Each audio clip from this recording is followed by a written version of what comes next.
place you've always been, and you're going round in circles in the world you're living in.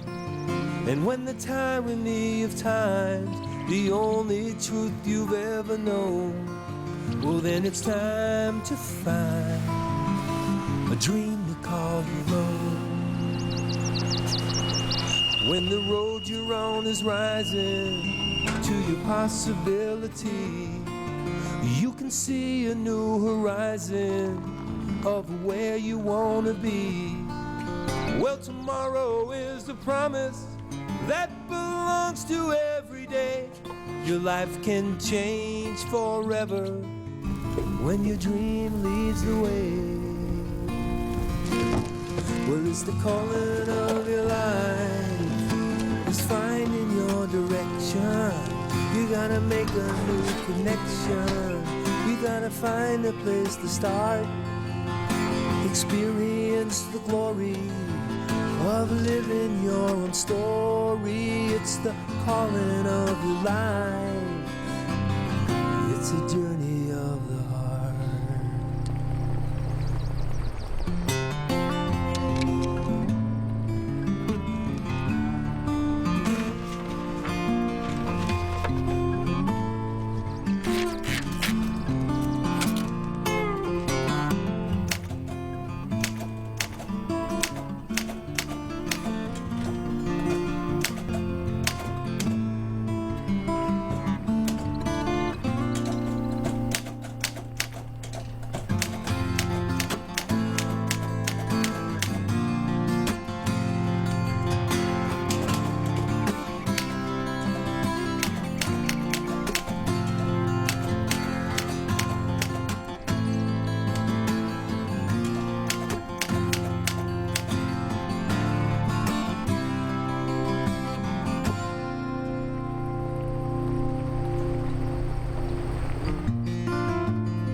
What would you do right now if you knew you could use your compass to get past any failure?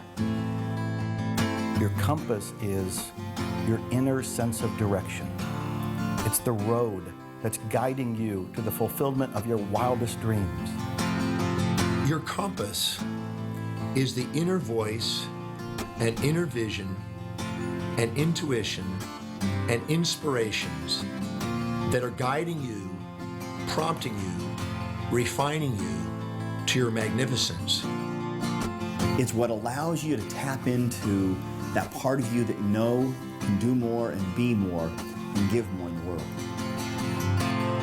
Everything that we are seeking outside of us is already inside of us. And all of the answers to every question that we have in life, we have if we go deep within. The greatest journey you can ever take is the journey of self-discovery.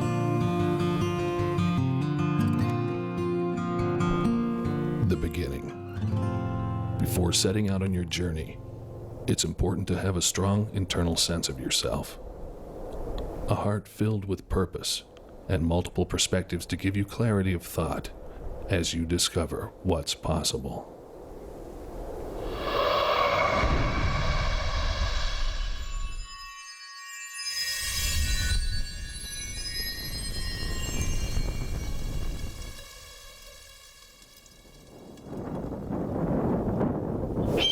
They say the first step's the hardest one.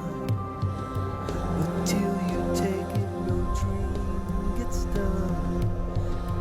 If you wanna grow, wanna win, you'll never know if you don't begin. You hold the future, it's in your hand. So tell the truth, your heart understands. Set your course to your own true way. Don't look back at yesterday. Your first step leads to amazing grace. The next one takes you to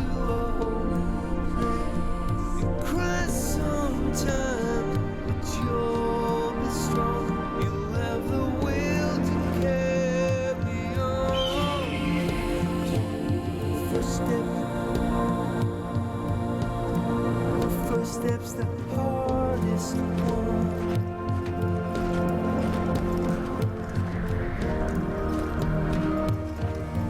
If you're wondering whether now is the time for you to go after your goals and go after your dreams, the answer is absolutely yes. What I encourage people to do is to have inertia, to get things going, and to practice what I call production before perfection, to get things going, to get the inertia going and make things happen. Just trust. It's time for you. You can't wait for the time to be perfect, because the perfect time will never happen. You don't have to wait till you know more, do more, or be more. Your time is now. And so the ongoing realization is that wow, there's only the now, really. And you're either blurred to it or you're seeing it clearly. And when you're seeing it clearly, you'll find yourself knowing what to do. Do it. Do it. Get in the game. One of the things I talk about all the time is that one step in the right direction is worth 100 years of thinking about it. There's an old saying that goes, timing is everything. I say, there is no right time, only missed opportunities. You dream forward and you plan backwards. In other words, you go out to that dream and imagine that you're there already. You have it exactly the way you'd like it to be. And then you sort of, from that position of future, look back and say, all right, what did I have to do to get here? What were the steps? Then you make a pathway, a plan, that then when you get back to now, you have a pathway laid out for you that you can take one step at a time to make that journey manageable. Well, you might be sitting there thinking, well, I don't know if I'm ready to take that first step on my journey. I don't know if I'm ready to begin this adventure. And if that's where you're at, well, you might be in for a rude awakening because you're already on your journey. You see, inaction is still an action. It's just not the type of action that serves you. If you're not willing to risk, you can't grow. And if you can't grow, you cannot become your best. And if you cannot become your best, you can't be happy. And if you can't be happy, then what else is there? This moment is precious. Take advantage of it and go after your dreams. You may get a little scared. You may even have doubts and fears, but guess what? At least you'll be feeling like you're living and you're going after your dreams, and that is what life is all about. The next step is there. It knocks at your inner door. It's what I call the intuitive nudge that's asking you to take inspired action. It's waiting for you. It's probably tickling your soul right now as you watch this. So how do you know what the next step is? You turn within, you pay attention to yourself, and you follow your own inner guidance.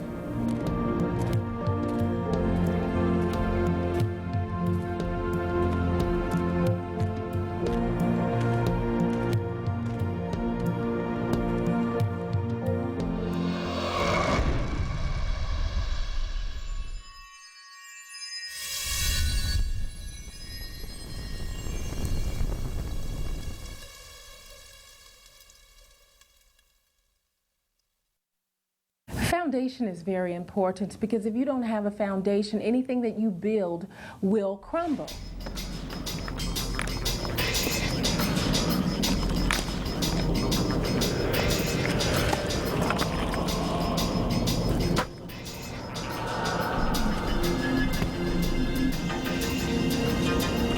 As you're on your personal journey, your personal quest for success, whatever that means to you, I believe that you've got to have a foundation. And that foundation is going to be inherent in your self-esteem. Your self-esteem is what you think to be true about yourself. And the more you believe that you have the skills and the knowledge because you've done the work, the more you can do whatever it is you choose anywhere in the world and have that level of confidence and certainty that each one of us thrives to get. I think it's very important that all of us work constantly to cultivate a sense of internal love and internal power, which most people don't have. Because you don't get in life what you want, you get in life what you are. Everybody has a set of values in life, and these values dictate their destiny. And when you know your values and you set goals that are congruent with those values, you tend to increase the probability of achievement. What are your core values? Who are you being? What do you want in life?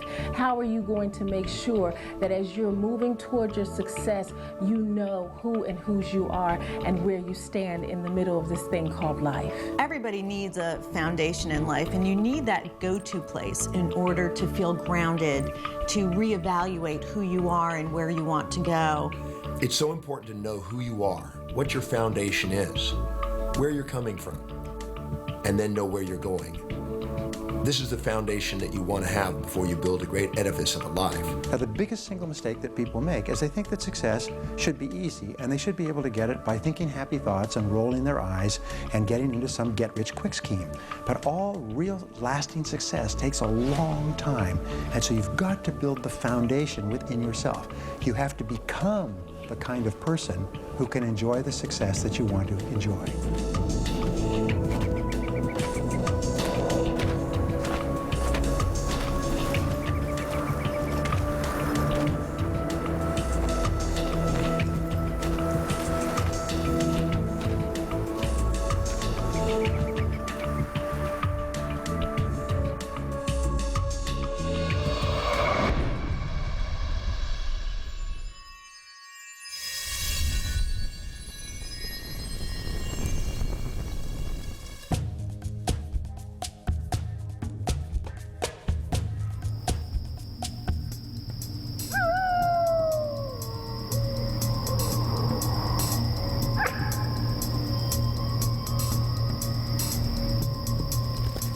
So many people change homes often throughout their lives and are in search of that feeling of being at home.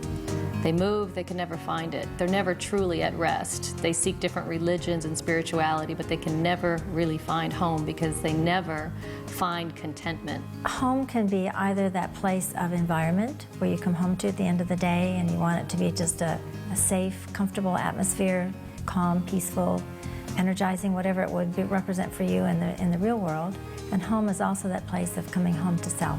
Your home is an important place to start from. It's your springboard, it's your recuperation area, it's your grounding area, and whatever home is for you.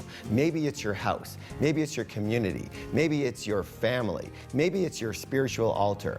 You have a home you can always come back to and always springboard from again. That's what you can draw from. That strength from home, you'll be able to go out in the world and find your greatness. When we get into our home, we can find a place of security, a safe haven where we can be ourselves in spite of what is going on in the world around us.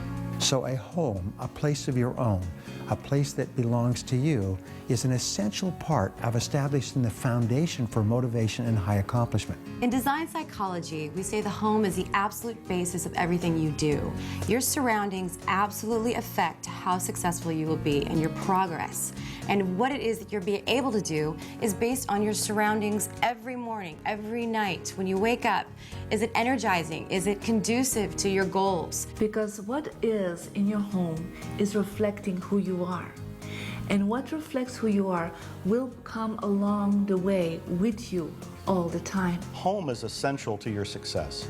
You need to have this little safety net, this little nest that you can go to, that you can rest in, that you can recuperate in, that feels safe for you to rebuild your energy and your forces so that you can go back into the world and pursue your dream and follow your compass. The universe is my playground, the world is my home, and every country is another room in the house, and every city is another platform I can share my heart and soul. I really believe that this whole world is my home, and I believe having a foundation of a home that's global allows you to do things across the world.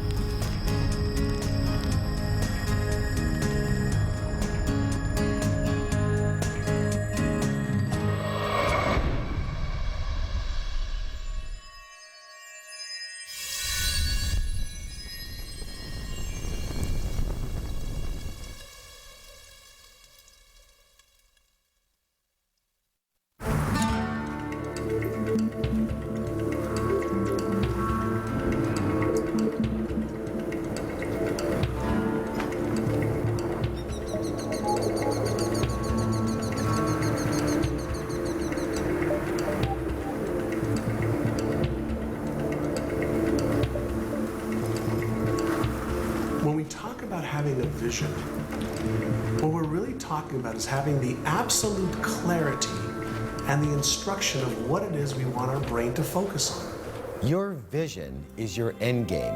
Without it, there can be no direction, nowhere for you to go, nowhere for you to start, nowhere for you to end. Clarity of thought and clarity of the vision is essential.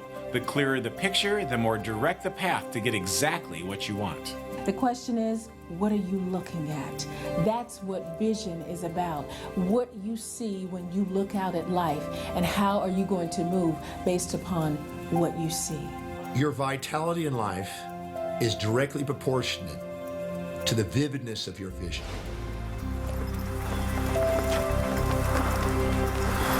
Get extremely clear about your vision. Get the most intricate details that you possibly can, right down to how things will look, the feel, the smell, the colors, the motion, whatever detail that you could possibly imagine in your mind first, you can then take action on and make that become a reality. We are giving our brain the instruction of exactly what we want it to find in the physical world. We also put ourselves in a frequency to be able to resonate with anything that matches that vision. Your vision is a dream of what's possible. Your mission is the manifestation of the possible dream through passion.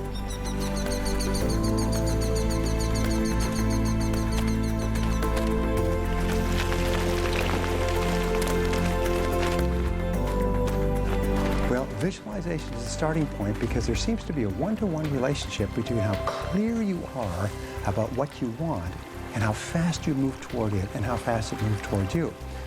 But it's not enough, because then you have to do the work. Then you have to take the steps. It's good to have a clear idea of the mountaintop, but now you have to hike. Visualization is more of a first step. You visualize what you want, and then when you open your eyes, you take action. The action is what will lead to the completion of the very thing you've been visualizing.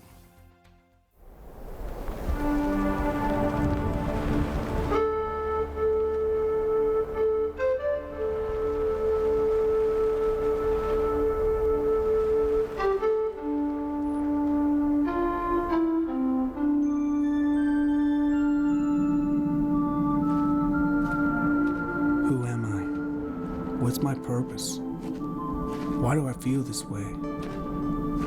Once I had answers, now only questions. I move forward, not knowing exactly where I'm going, but in the direction of a fleeting feeling and an idea that I want for myself. The journey of my life has traveled 3 different directions. The directions have been governed by the data of my life, the judgment of my life, and the feeling of my life. My creation led to my confusion because I was born with the last name Gay. And when you go to an all-boys school like Eton College, which is where the princes went to, with the last name Gay, it leads to a certain amount of confusion. Obviously, I had to act out because I wasn't gay. So I had to act out. And so I started to disrespect people. I disrespect girls, I disrespect myself. And the confusion led to the compromise. I was 34 when the journey of my life shifted. I traveled from England to Australia to America. I was brought to the States by Cher, the rock and roll diva, the Oscar winner. She discovered me in Australia as her rock and roll promoter and sponsored me here to take it from cabaret to rock and roll. And at 34, I was living above the Hollywood Hills in a home built for Greta Garbo by the studio in 1920. I'd go down on a Friday night and play with my A-list rock and roll stars and my superstar actors. Even though my outside world looked incredibly fabulous, even though I had excess in the outside world, I lived in a world of rock and roll where excess could be accepted, and yet inside I could still have my own demons ran rampant.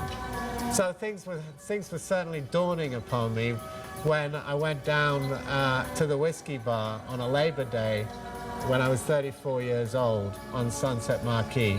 I was about to start a weekend of binging that would get me through to Monday, and then I would be excessive in my business life again. And I went into the men's loo and had someone in there. I was taking some drugs, and that person that was actually of the opposite sex, she could have been 34, which I was, but she was 19, and she'd always been 19. But I'd just gone from 19 to 20 to 21 to 22 to 25 to 30 to 34. And it just happened that in that moment I looked in the mirror and I saw myself long enough and some light appeared. Something appeared that was of peace. Whatever happened in that room at 34, I came out different. I walked out of the bar. I didn't even say goodbye to my friends. I went back to my home, and in that moment, I gave up those buffers to my feelings. And at 34, my compass to my life changed from the goal line of my life to the learning line of my life. I've learned since 34 that to move into the accurate confession of my own judgment, to allow myself to turn and look at my shadow at every opportunity. Whenever I have anger or aspiration, whenever I want to blame myself or blame myself for being another, it's so much easier to give than it is to receive. The story of my life is that I am a crusader of love. I am a humanitarian, and I've been blessed in the last few years to do some very significant humanitarian work.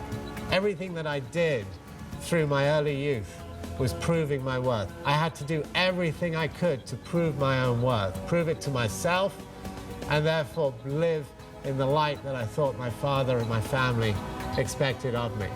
But then something else happened, and I realized later on, after I was 34, that nothing that I do ever proves me worthy. Nothing that you do, listening to this and watching this, will ever prove you worthy. We are worthy simply because we are. I am, and so are you.